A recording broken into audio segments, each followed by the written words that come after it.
श्री गणेशाय नमः। एक बार प्रेम से बोलो श्री शंकर भगवान की जय। शिव पुराण रुद्र संहिता युद्धखंड अध्याय 57। गजासुर की तपस्या, वर प्राप्ति और उसका अत्याचार। शिव द्वारा उसका वध, उसकी प्रार्थना से शिव का उसका चर्म धारण करना और कृत्तिवासा नाम से विख्यात होना तथा कृत्तिवासेश्वर लिंग की स्थापना करना। सनत कुमार जी कहते हैं, व्यास जी अब प्रेम पूर्वक ससिमौल शिव के उस चरित्र को श्रवण करो जिसमें उन्होंने त्रिशूल द्वारा दानवराज गजासुर का वध किया था। गजासुर महिषासुर का पुत्र था। जब उसने सुना कि देवताओं से प्रेरित होकर देवी ने मेरे पिता को मार दिया था, तब उसका बदला लेने की भावना से उसने घोर तप किया। उसके तप की ज्वाला से सब जलने लगे। देवताओं ने जाकर ब्रह्मा जी से अपना दुख कहा। तब ब्रह्मा जी ने उसके सामने प्रकट होकर उसके प्रार्थना अनुसार उसे वरदान दे दिया कि वह काम के बस होने वाले किसी भी स्त्री या पुरुष से नहीं मरेगा, महाबली और सबसे अजेय होगा। वर पाकर वह गर्भ में भर गया। सब दिशाओं तथा सब लोकपालों के स्थानों पर उसने अधिकार कर लिया। अंत में भगवान शंकर की राजधानी आनंदवन काशी में जाकर वह सबको सताने लगा। देवताओं ने भगवान शंकर से प्रार्थना की। शंकर काम विजयी हैं ही। उन्होंने घोर युद्ध में उसे हराकर त्रिशूल में पिरो लिया। तब उसने भगवान शंकर का स्तवन किया।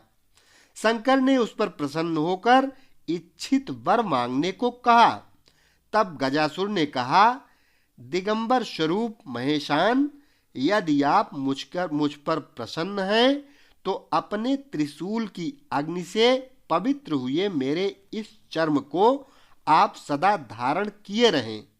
विभो, मैं पुण्य गंधों की निधि हूँ, इसलिए मेरा यह चर्म चिरकाल तक उग्र तप रूपी अग्नि की ज्वाला में पड़कर भी दग्ध नहीं हुआ है।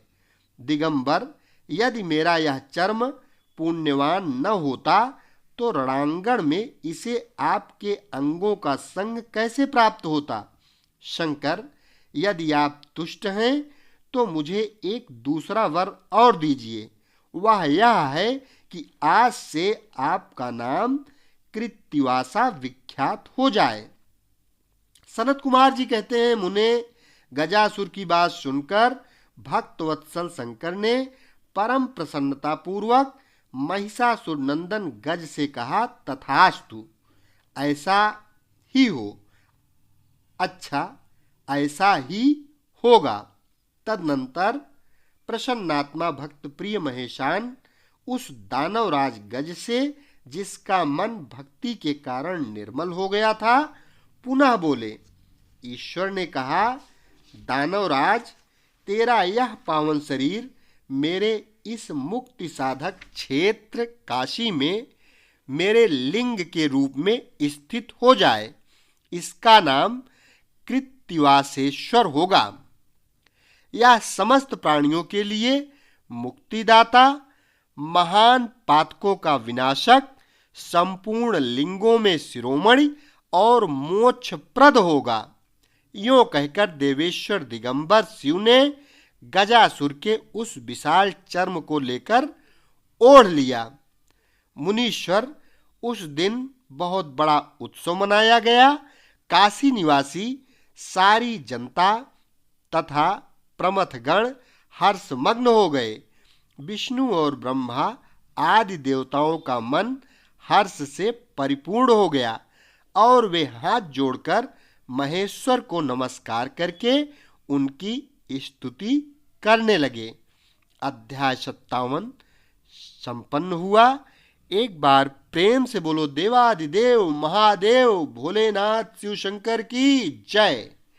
शेष अगले भाग में।